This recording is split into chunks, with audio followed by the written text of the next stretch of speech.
Hello, I'm Billy Davis, Director of Alumni Affairs here at our beloved Prairie View A&M University. On behalf of our president, Ruth J. Simmons, our students, faculty and staff, and the thousands of alumni around the world, I'd like to congratulate our great golden class of 1970 celebrating their 50th anniversary. There are so many great alumni from this class, notably our great Golden 13 from the Naval ROTC, which includes Dr. Ken Henson and Admiral David Brewer. This class also includes our great Olympic champion, gold and silver medalist, Mr. Fred Newhouse. We are so thankful for the legacy that they, as well as all of you, have made for us to follow. You are the trailblazers that many Panthers still rely on and stand on your shoulders today, and the reasons that so many of us chose Prairie View to make home. We hope that you'll enjoy this look back at some of the great moments during your time here at Prairie View, as well as the growth and progress that the university has made through the decades. We're so thankful again that you, the Golden Class of 1970, have the opportunity to celebrate this moment with us. Our alumni and students thank you for all that you've done to serve and grow this great university.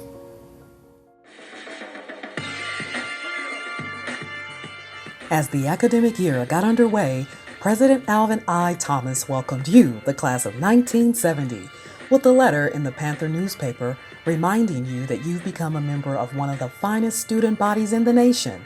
Your senior year was one that was planned for excellent academic and student development programming.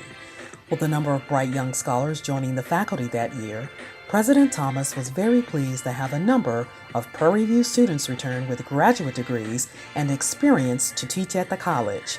Your senior year included athletic events in the Houston Astrodome, nationally renowned speakers appearing on campus, a fine cultural artist series, an entertaining popular artist series, an expanded athletic program for men and women, and many other educational experiences. As you embarked on your last year on campus, President Thomas wanted to let it be known that one thing was to be kept in mind. Of all the places you would journey to, you would never find one as grand as the famous Prairie View, better known as Pantherland.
The soulful soundtrack of the time period included several legends in music history.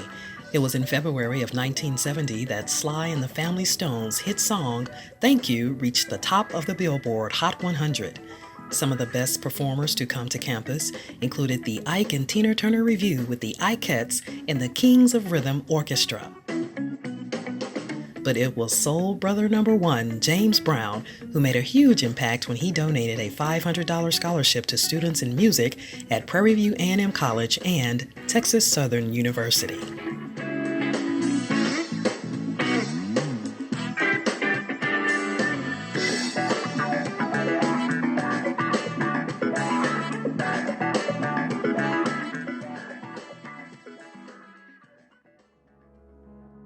And just as you all stood as activists for change during the years of Black awareness in the civil rights movement, it was also the years of national crisis and of fallen leaders who left great legacies. The Student Government Association sponsored a memorial service for civil rights leader Dr. Martin Luther King Jr.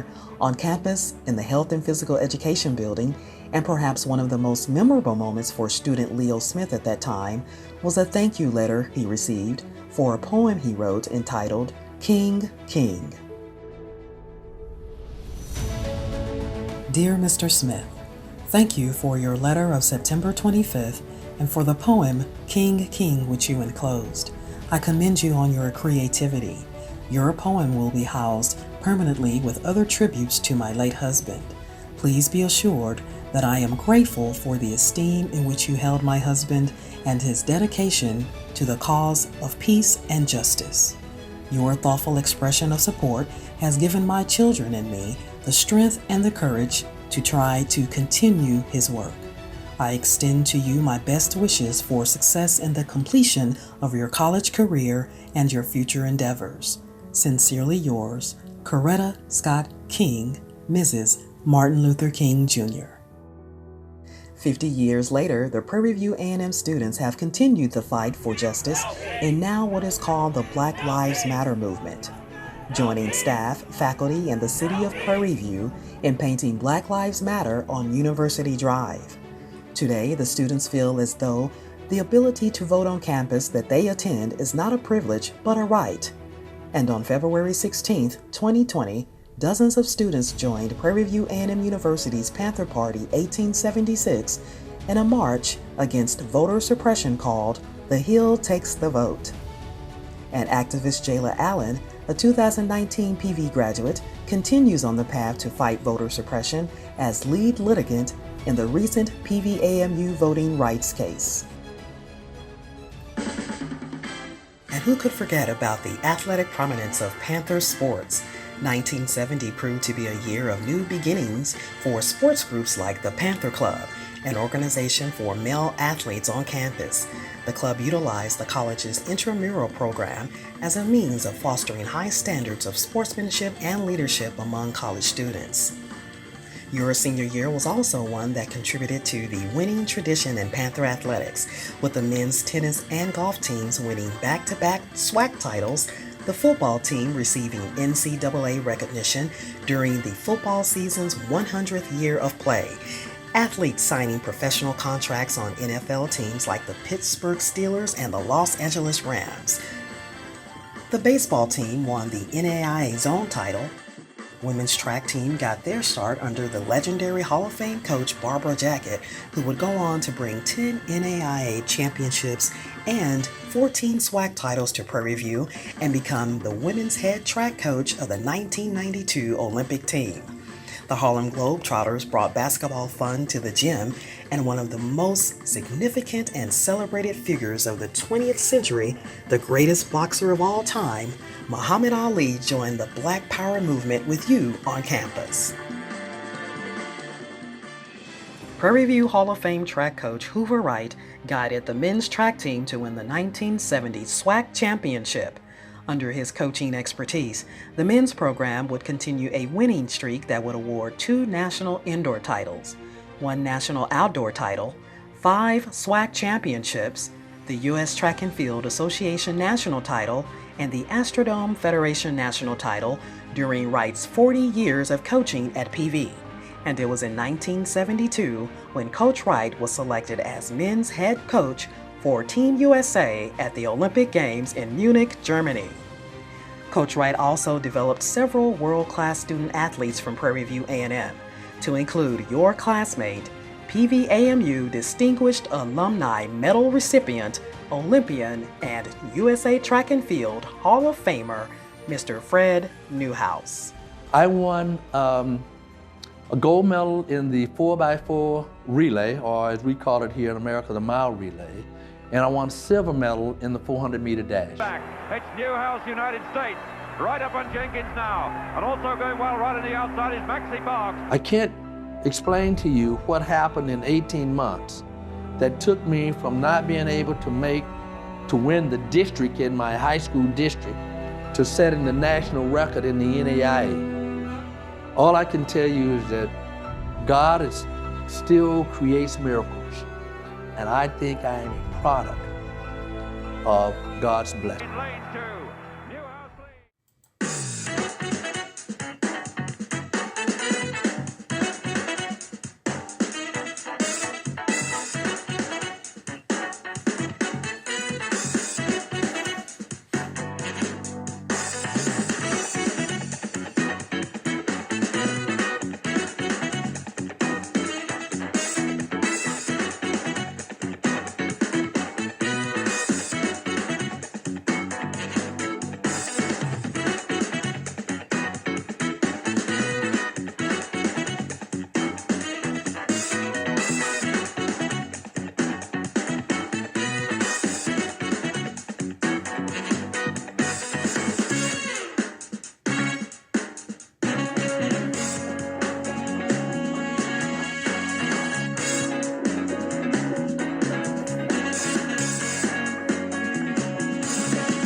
Prairie View was the first HBCU to house both Army and Navy ROTC programs during the same time period, highlighting the military programs that are cornerstones of tradition and service to the university, the public, and our nation. And in 1970, Prairie View A&M saw its first commissioned group of students graduate, known as the Golden 13. One of the Navy officers from your class went on to become Vice Admiral David Brewer and is one of the 3 flag officers in the history of the PVAMU NROTC program.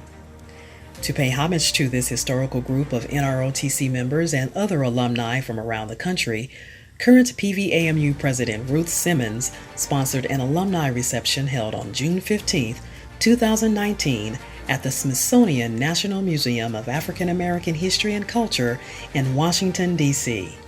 Over 300 alumni and friends were in attendance to revel in the history of the contributions of African Americans, acknowledge the trailblazing efforts of our alumni as a reminder of what the first NROTC class at Prairie View A&M had to overcome. Prairie View, out of the crucible of segregation and discrimination, has also produced the most black admirals other than the United States Naval Academy.